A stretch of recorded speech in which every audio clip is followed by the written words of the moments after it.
Hello. Hello. सच्चाई बहन जी। Hello. सच साहेब जी। जी। भैया ये पूछना चाहती हूँ कि जो हम लोग अरदास लगाते हैं जी। फोन करके वहाँ पे, तो वो क्या सही है? नहीं जी, गलत है। सही कहाँ से हो जाएगी बहन? और जैसे कि यहाँ पे दिया हुआ फोन रहता है कि इस ये पर मतलब प्रार्थना आप वहाँ पे लगा सकते हैं, फिर प्रार्थना ये सुन सकते हैं, मतलब वहाँ पे परमात्मा के पास जाता है ये चीज।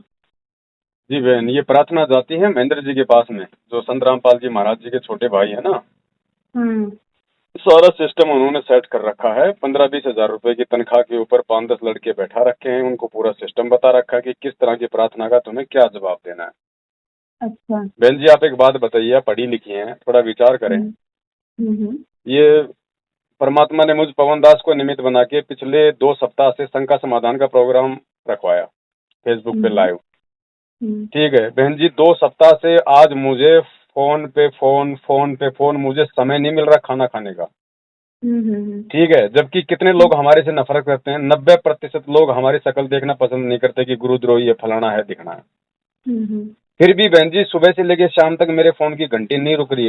मुझे जबरन मुझे मोबाइल को डोंट डिस्टर्ब मोड पे लगाना पड़ता है। हम्म। सोचो, इन्होंने जो पिछले 6 साल से संगत में अपने 6-6 नंबर दे रखे हैं प्रार्थनाओं के, और हम्म। लाखों की संख्या में संगत है जो इन पे भगवान की तरह विश्वास करती है अनजाने में। हम्म। तो सोचो बहन जी, इनके पास में कितने लोगों की प्रार्थना जाती होगी। दिन में कोई 3-4 हजार भगत तो नॉर्मली प्रार्थना करते हैं। वही मैं मतलब सोचने में मजबूर हो गई कि आखिर कैसे आखिर परमात्मा तो रमजानी है, फिर प्रार्थना वहाँ ऐसे कैसे हो सकता है? यही सोच करके मैं परेशान हो रही थी, तो फिर आप सोचे कि ये वही दास समाधान करेंगे। वही वही आपको दास समझाना चाह रहा है कि इन हम्म। लोगों के पास दिन में 2 से 3 हजार प्रार्थनाएं, तो चलो 1000 मान लो, काट पीट के लास्ट नीचे से नीचा स्तर लेके चलते हैं। 1000 प्रार्थनाएं रोज हम्म। जाती है इनके पास में। और हम्म। सबको पता है कि दूसरे दिन 1000 प्रार्थनाओं के ये लोग आदेश भी दे देते हैं कि गुरु जी का ये आदेश आ गया, गुरु जी का ये आदेश आ गया। हाँ इसको हाँ। ज्योति करवानी, इसने पाठ करवाना, इसने अपनी भक्ति बढ़ानी है। ठीक है बहन हम्म। जी, अब चलते हैं अपन कानूनी प्रक्रिया की तरफ। हिसार जेल में गुरु जी हैं। जी हाँ। सप्ताह में 2 बार गुरु जी की मिलाई है। हम्म। मिलाई केवल 10 से 15 मिनट की होती है। हम्म। अब सप्ताह में 2 बार जो मिलने जाएगा, टोटल आधी घंटा हो गया, 2 दिन मिला के। हम्म। हम्म। आधी घंटे में गुरुजी के परिवार वालों का खुद का रोना धोना पूरा नहीं होता। एक दूसरे की शिकायतें वही पूरी नहीं होती। गुरुजी उसने ये हम्म। कर दिया, गुरुजी महेंद्र की औरत ने ये कह दिया, गुरुजी उसने ये कर दिया, उसने ये कर दिया। 5-10 मिनट गुरुजी के पास बचती हैं। 5-10 मिनट में मान लो अगर एक भगत की भी अगर प्रार्थना ये लगाते हैं, किसी वीआईपी भगत की, आम भगत की हम्म। नहीं लगती, अगर वीआईपी भगत की एक प्रार्थना भी लगाते हैं, तो 1 मिनट इनको बताने में, 1 मिनट गुरुजी को जवाब देने में। हम्म। तो बहन, एक सप्ताह में अगर 2 दिन मिलाई है तो 2 दिन में 2 प्रार्थना मान लो। हम्म। और एक सप्ताह में 1000 के हिसाब से रोजाना 7000 प्रार्थनाओं के जवाब क्या इनका बाप दे रहा है? कहाँ से दे रहे हैं? कौन दे वही रहा है मैं जवाब? वही हम सोचने में मजबूर हो गए। तो हम सोचे कैसे कैसे हो सकता है, जेल में होते हुए भी इतना तो नहीं हो पाता है। यही तो ठगी का धंधा है। और है क्या धर्म को धंधा? ऐसे तो बनाया जाता है गुरु जी की आड़ में, भगवान की आड़ में। इन नकलियों ने भगवान की आड़ में बना रखा है, और ये अच्छा। इन कॉल एजेंटों ने गुरु की आड़ में बना दिया। अच्छा, तो नाम दीक्षा भी ऑनलाइन मतलब 2020 में चल रहा है? नहीं बहन जी, कोई आदेश नहीं है गुरुदेव का नाम दीक्षा का। कोई आदेश नहीं है। ना तो नामदान सेंटर खोल के नाम देने का आदेश है, और ना ही ऑनलाइन मोबाइलों पे इस नाम को इस तरीके से बेचने का आदेश है।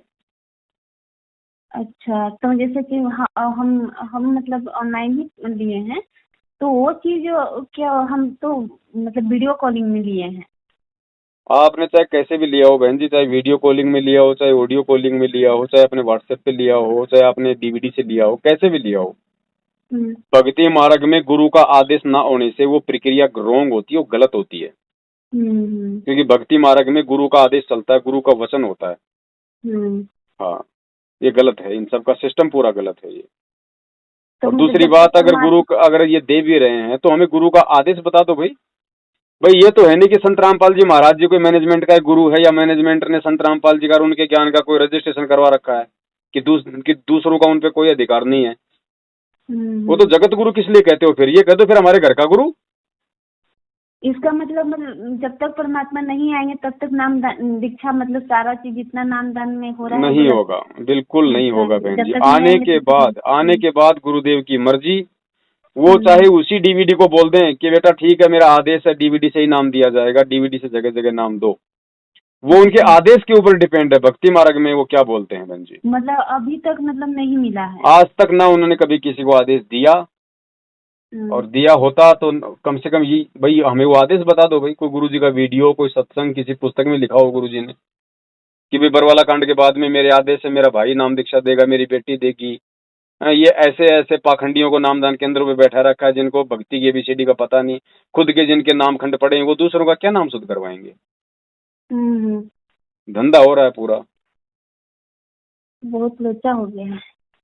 लोचा तो है ही बहन जी, लोचा तो करना ही था काल भगवान ने। कोई ये भाई ये नकली मार्ग नहीं है बहन जी, असली मार्ग है, इसलिए लोचा हो रहा है, क्योंकि असली मार्ग को तो रोकने का प्रयास करेगा काल।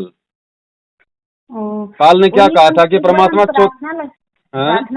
प्रार्थना लगाए थे एक बार, तो वही चीज बोले कि परमात्मा का आदेश हुआ है कि भक्ति करो। हाँ तो बहन जी आपने अपनी स्थिति ऐसी बताई होगी, वैसे गरीब सी स्थिति बताई होगी, कोई मतलब दुख दर्द आपने ऐसा बता दिया होगा। हाँ। अगर आप कहती कि भाई साहब मैं तो जिला कलेक्टर से रिटायरमेंट हुई हूँ, मकान बनाना चाहती हूँ, गुरुजी से प्रार्थना करो कि मैं कहाँ मकान बनाऊं, तो तुरंत ही आदेश आता दूसरे दिन, बहन जी गुरुजी का आदेश आ गया, 2 पाठ करवाओ और तुरंत काम शुरू करो। अब आपने कह दिया होगा भगत जी तकलीफ में हूँ, कोई जॉब नहीं लग रही, या फिर क्या कोई और कोई रीजन बता दिया होगा। तो इन्होंने देखा भाई ये तो मतलब गरीब सा परिवार है, जब इसके खुद की दिक्कत आ रही है तो तुम्हें क्या ये जो मतलब फल प्राप्ति करवाएगी, तो कह दिया होगा भाई गुरु जी का आदेश अपनी भक्ति बढ़ाओ। गरीब के लिए तो भक्ति बढ़ाओ, धनवान के लिए ज्योति पाठ लाओ। सीधी सी बात है, इनका तो एक ही फंडा है, बाप बड़ा ना भैया, सबसे बड़ा रुपया।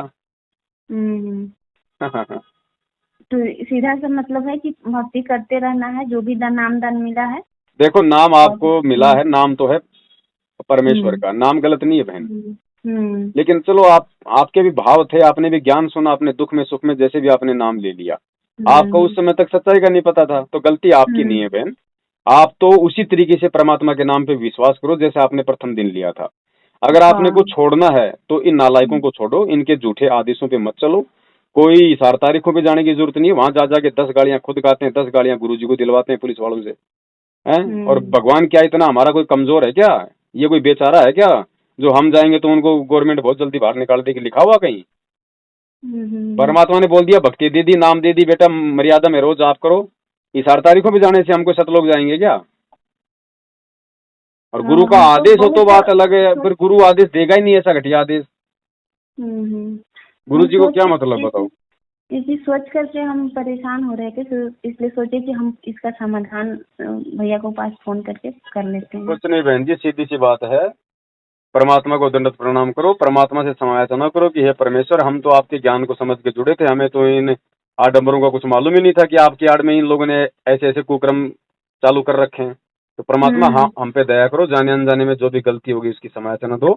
और नाम तो परमेश्वर आपने अपने मुख कमल से दिया, चाहे डीवीडी से दिया हो चाहे ऑनलाइन दिया है। परमात्मा हम तो आपको साक्षी मान के आपके विश्वास पे आपके नाम की भक्ति करेंगे, जब तक आप जेल से नहीं आ जाते तब तक अपने नियम निभाएंगे। वो छोटी मोटी परमात्मा को त्रुटि हो जाए तो क्षमा करना मालिक, जानबूझ के हम करेंगे नहीं, अनजाने की आप माफ करना, फिर भी कोई त्रुटि हो जाए तो परमात्मा आप ही रखवाड़े हो। जब तक गुरु जी नहीं आ जाते तब तक बैठ के अपनी भक्ति करो। इनकी तो जो परमात्मा की वाणी है ना कि पापी प्रभात ना बेटो, मुख देखे पाप लगे जिसका, 9 मास गर्भ त्रास दई, धिक्कार जन्म उसकी माँ का। इनकी हालत तो ये है बहन, इनका तो मुंह देखने से भी पाप लगेगा, क्योंकि इन्हीं की उल्टी हरकतों के कारण जो बरवाला कांड हुआ था, इन्होंने भक्तों को कमांडो बनाया, हाथों में हथियार पकड़ा दिए, उस परमेश्वर के बच्चों के हाथों में हथियार, जिसकी वजह से 5 लोग मरे। फिर 5 लोगों के मरने का मुकदमा मरवाया इन्होंने, मुकदमा लग गया गुरुदेव पे और डबल उम्र कैद हो गई। तो इन लोगों का तो मुंह देखने से भी पाप है बहन। सही है, ठीक है भैया, हम तो इस समाधान के लिए कि इतना प्रार्थना जो लगता है वो सही है या प्रार्थना अपनी अंतरात्मा से लगाओ बहन जी, वो हृदय रूपी गुफा में बैठा हुआ है। हमारे गुरु जी कोई हनुमान जी थोड़ी है जो हम घंटा बजाएंगे तो मालूम पड़ेगा। फिर अंतर्यामी किसको कहते हैं? हाँ, कि मन का सुने, आत्मा का सुने। अरे परमात्मा भाई परमात्मा कौन होता है? सबसे पहले यही तो समझना पड़ेगा कि गुरु परमात्मा है तो परमात्मा के लक्षण क्या है, परमात्मा की विशेषता क्या होती है। परमात्मा तो जानवरों तक की भाषा जानता है, उनके मन की बात जानता है, सूक्ष्म से सूक्ष्म जीव के मन की बात जानता है परमेश्वर। तो हम तो नाम दान लेके उनकी डायरेक्ट शरण में, तो क्या हमारी नहीं सुनेगा? बस यही सुन। गुरु जी ने क्या बताया कि छोटा बच्चा होता है 2 महीने 3 महीने 6 महीने का, बोल नहीं सकता, लेकिन माता पिता को पता होता है कि सर्दी आ गई, अब इसको जूते लाके देने, स्वेटर लाके देनी। वो बच्चा नहीं कहता कि सर्दी आ गई भाई मैं क्या करूंगा अब। तो जब एक माता पिता अपने बच्चे की इतनी टेक केयर करते हैं तो बहन जी वो तो हमारा परम पिता है, आत्मा का पति है, वो क्या नहीं करेगा? तो हमने अभी तक गुरु को गुरु तो नहीं माना। गुरु जी इसलिए तो कहते हैं कि नाम ले लिया गुरु पढ़ो कुआं में। तो बहन जी हमें सबसे पहले उस मालिक को समझना पड़ेगा, उसके ज्ञान को आधार बनाना पड़ेगा, तब ये भक्ति समझ में आएगी, तब ये भक्ति चलती है। गुरु जी कहते हैं गुरु को परमात्मा माने बिना तो भक्ति शुरू भी नहीं होती। और ये बैठे हैं सार नाम लेके, तो कहाँ, ये तो अभी प्रथम मंत्र के लायक भी नहीं है। यही तो परमात्मा ने दुनिया का भ्रम तोड़ना था कि ज्ञान क्या होता है, भक्ति क्या होती है, भगत क्या होते हैं। गुरु जी इसलिए कहते थे सत्संगों में कि भाई भक्तों के घर तो अभी बहुत दूर हैं, भगत तो तुमने देखे नहीं। अभी वो कमाल को अहंकार हो गया था कि मेरे से ज्यादा कबीर साहब की कोई सेवा नहीं कर सकता, तो परमात्मा ने उसका अहंकार तोड़ना था। परमात्मा उसको नेकी से उस सम्मन के घर पे लेके गए, उसको सारी कहानी दिखाई, तब उसको मालूम पड़ा कि भगत क्या होते हैं, सेवा क्या होती है। तो ये सार नाम, ये अपने आप को बहुत बड़ी तोप समझ रहे थे सार नाम लेके। अब मालूम पड़ेगा कल शनिवार को फेसबुक लाइव शंका समाधान में कि असली सार नाम तो परमात्मा ने किसी को छींट भी नहीं लगने दी। अभी सार नाम के लायक तो कोई हुआ ही नहीं। अभी गुरु को परमात्मा माने बिना तो सार नाम ले ही नहीं, मालिक किसी को दे ही नहीं सकता। क्यों राजा वीर सिंह का उदाहरण बताया परमात्मा ने? ये सत्संग किस लिए सुनाए थे बहन जी? को रागनी थोड़ी गाते थे गुरु जी सत्संग के समय। ये ज्ञान को आधार बनाने के लिए तो सुनाए जाते हैं सत्संग, ताकि हमारी भक्ति चले।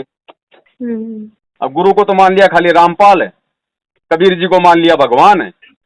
अब ऐसे भक्ति नहीं होगी भाई, वो गुरु स्वयं कबीर है भाई।